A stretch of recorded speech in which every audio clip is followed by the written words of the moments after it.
Komuna e Ferizajt mbetet ende e paprekur me virusin COVID-19. Hiç një rast që po trajtohet në klinikën infektive që i prekuri është infektuar në Gjermani. Asnjë rast tjetër nuk është shënuar. Këtë suri pozitive ka vlerësuar edhe kreu i Ferizajt Agi Maliu, i cili gjatë një bisede për televizionin Liria ka folur për aktivitetet që po zhvillohen në komunën e Ferizajt, përfshir aspektin shëndetësor dhe atë solidar. Po ne tash sapo përfunduam takimin në rregull të shtabit emergjent, ku raportua për gjendjen e përgjithshme që është komunën e Ferizajt. Fatmirësisht ashtu siç potencuohet jo vazhdon trendi pozitiv i ecërisë të mirë shëndetësore me rezultate negative për të infektuarit në komunën e Ferizajt, në bazë të raportimeve dhe nga spitali i përgjithshëm, po edhe nga qendra kryesore e mjekësisë familjare. Në fakt është zvogëluar dhe vetë numri i pacientëve, që po ashtu është një lajm i mirë, sado që paradoksalisht në këtë kohë është e pakuptueshme, mirë po ka numër të vogël të arriturve në qendrat shëndetësore të pacientëve dhe kjo është mirë, po në përgjithësi domosdoshmë është një situatë që është duke u menaxhuar mirë, pavarësisht faktit që ne kemi një situatë të tillë se përket numrit të infektuarve dhe pacientëve të tjerë. Në përgjithësi, institucionet shëndetësore, qoftë të nivelit primar, qoftë të nivelit sekondar, kanë qenë, janë dhe do të jenë të përgatitura dhe do të jenë në dispozicion për të përballur me çfarëdo sfide që paraqitet, por me këtë rast dua edhe një herë të falenderoj gjithë stafin shëndetësor, punëtorë shëndetësor, mjekët, infermierët dhe gjithë të tjerë të cilët gjatë gjithë kësaj kohe kanë qenë në dispozicion të qytetarëve dhe të gatshëm që të përballen me ndonjë mundësi të paraqitjes së të infektuarve me COVID-19, por që për fatin e Ferizajt nuk ka pasur dhe nga raportimet e drejtashme pra nuk ka. Gjithashtu, ajo që duhet konfirmoj para qytetarëve se ka të arritur nga diaspora, nga udhëtimet që kanë qenë charter, që kanë qenë të rezervuara nga komunikimi i Ministrisë së Punëve të Jashtme dhe Diasporës me ambasadat e Republikës së Kosovës, si rezultat i asaj se disa nga qytetarët tanë kanë mbetur madje edhe nëpër aeroporte, është menaxhuar edhe kjo situatë mirë dhe nga ata ka edhe qytetarë Ferizajas, të cilët janë të vendosur në karantinë, disa prej tyre tashmë janë në plotësim e sipër të kohës që është dashur ta kalojnë në karantinë, por sigurisht se ata do të jenë nështruar masave të vetë izolimit në mënyrë që të ketë siguri më të madhe për pjesën tjetër të familjes, po dhe qytetarëve të Ferizajt. Kjo është sa i përket situatës shëndetësore, pra kemi një gjendje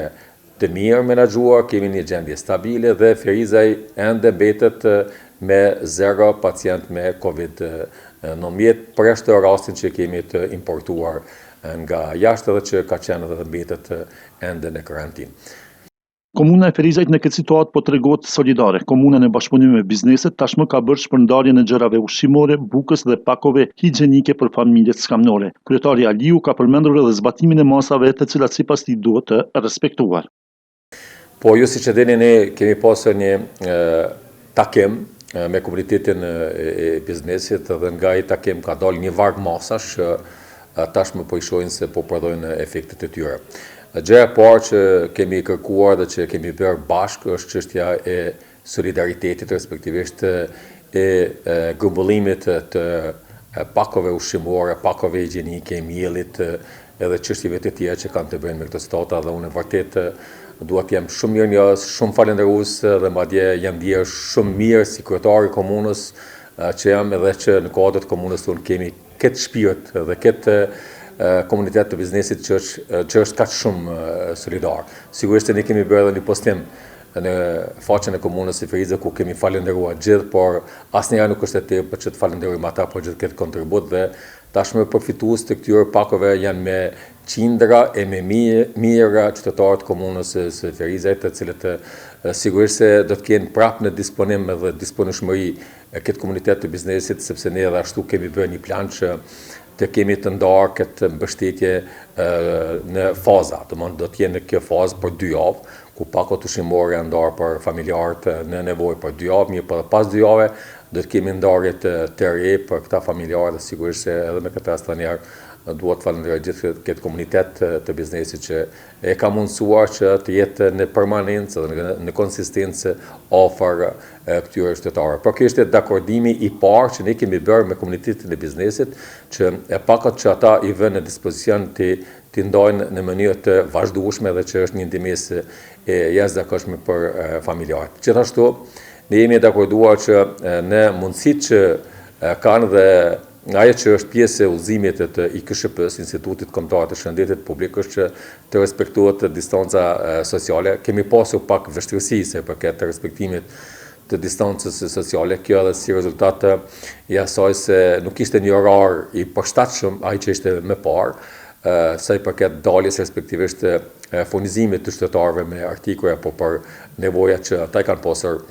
parasysh, por ne kryetarët kemi pasur një dakordim dhe kemi pasur një konsulencë në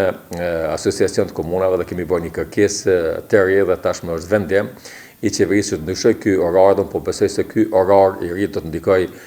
pozitivisht që të shmangët fluksi i madh i qytetarëve, por asnjëherë nuk është e tepërt që sërish të apelojmë të qytetarët që sa më shumë që të jetë e mundur të shmangin daljet e panevojshme dhe grumbullimet e panevojshme dhe në të njëjtën kohë kërkojmë edhe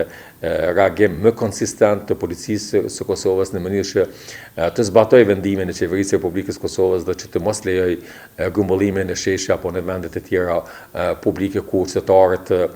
kushtimisht me thënë janë pak një çik të padurueshëm për faktin se masat e izolimit dhe janë të tilla, për secilin nga ne, mirë po në raport me shëndetin unë besoj se është e kuptueshme se cili do duhet të ishte veprimi ynë, prandaj edhe me këtë rast edhe ne po them nuk është e tepërt që të kërkohet nga ata që të respektojnë këtë masë sepse jemi në këto 2 javë vendimtare dhe nga kjo situatë që kemi menaxhuar deri tash të gjithë bashku për shka jam falendërues për secilin qytetar të komunës së Frizajt, unë po mendoj që është domosdoshme që të respektohet kjo masë. Pra, edhe kjo ka qenë pjesë nga asaj konsulencë që ne kemi bërë me komunitetin e biznesit që të respektohet distanca sociale në për marketet dhe mega marketet, ata tashmë kanë bërë edhe disa peshinizimeve, mirë po nuk ka qenë këtë situatë të menaxhueshme për shkak të një orari që nuk ishte i përshtatshëm, tash është një orar më i përshtatshëm dhe unë besoj se kjo do të jetë një faktor plus që të respektohet kjo. Gjithashtu, ne kemi pasur një dakordancë edhe me furtarët edhe me bukpjekësit që edhe ata të kenë ndihmë për familjes kamluar nga 5 bukë në ditë dhe edhe për këtë duhet falenderoj të gjithë bukpjekësit, gjithë furtarët të komunës së Frizajt që janë treguar kaq solidar me familjet në nevojë. Ata kanë paraqitur një kërkesë gjatë javës kaluar në adresën e timën që kishte të paktën nga ajo që spekulojnë një mungesë të miellit dhe sigurisht se unë e mora obligim nga bukpjekësit dhe furtarët që të bisedoj me furnizuesit kryesor dhe ju e dini që javën e kaluar ne kemi pasur pashtu një deklarim se nuk do të ketë mungesë të miellit dhe madje unë dua të falenderoj ata furnizues me të cilët kam komunikuar që kanë qenë në disponueshmëri timën dhe të furtarëve që madje të ketë furnizime falas, furnizime me pritjen fundit të pagesave vetëm që qytetarët e komunës Frizajt mos ta ndjejnë mungesën e miellit dhe të bukës, por kjo shkoi edhe një hap më tutje nga furtarët që potencova më herët që ata u deklarojnë pastaj që të kenë edhe bukë falas sa i përket familjeve në nevojë. Pra është një solidaritet i përgjithshëm dhe Frizaj duhet krenohet me këtë shpirt ndërmarrësve tanë të cilët në çdo aspekt e kanë dëshmuar se janë afër qytetarëve dhe në bashkëjetesë me ata, sidomos situata çfarë po kalojnë. Për më tepër, kryetari Aliu ka folur edhe për iniciativën për mbajtjen e një seance të kuvendit e cilën në fokus do të ketë ndarjen e një shume të mjeteve për përballimin e kësaj gjendje në komunë. Ka shtuar se është në konsultime me kryesuesen dhe se po shikon afatet ligjore. Po, ne tashmë jemi në konsulencë me kryesuesen e kuvendit që kur janë afatet ligjore që të ftohet seanca kuvendit të komunës dhe sigurisht se ne do dalim me një propozim se përket mbështetjes financiare që na duhet për menaxhimin e kësaj situate emergjente. Sigurisht është e mirëpritur sepse ne deri tash situatën sa i përket emergjencave, qoftë ushqimore, qoftë të aspekteve të tjera, kemi mbuluar edhe me operator ekonomik sepse komuna e Frizajt ka pasur operator ekonomik për dezinfektimet në dallim nga komuna tjera të cilat nuk kanë pasur operatorët e tillë dhe që janë detyruar që të marrin më shpejt vendime të kuvendit të komunës për të pasur një operator dhe për të zhvilluar procedurat e tilla. Ne kemi pasur operator dhe ju dini që i kemi kryer të gjitha dezinfektimet të gjitha hapësirave publike, shesheve, objekte publike, panesave kolektive të vjetra, të reja, pastaj të xhamive dhe të gjitha institucioneve që është dashur ta bëjmë, mirë po kjo është një punë që duhet të vazhdoj dhe sigurisht edhe do të vazhdoj sepse është në kuadër të masave parandaluese, prandaj edhe është mirësor, do një seancë ku ne do të kishim një masë monetare në disponueshmëri që ne pastaj në varësi të situatave ta përdorim. Po ndryshe deri tash gjithçka është menaxhuar me sukses, fal kësaj që tham, kemi pasur operatorët, por edhe fal mbështetjes që ne kemi pasur nga komuniteti i biznesit në mënyrë që t'ju dalim në ndihmë pikërisht familjeve të cilat janë në nevojë, pa shkak të kërkesa që të thirrët një seancë e zakonshme, por nuk prish punë, absolutisht është shumë e mirëseardhën dhe jam falënderues në vendimin që do e marrin sigurisht anëtarët e kuvendit që të kemi në mjetet të caktuara në disponueshmëri që unë si kryetari i komunës në bazë të kompetencave dhe në bazë të procedurave ligjore pastaj të zhvillojmë procedura të caktuara për nevojat të caktuara që mund të na paraqiten ndërkohë. Ndryshe komuna e Ferizajt prind për të mirë në nivel vendi, për masat që i kanë ndërmarrë. Këto masa siç po duken edhe kanë dhënë rezultate.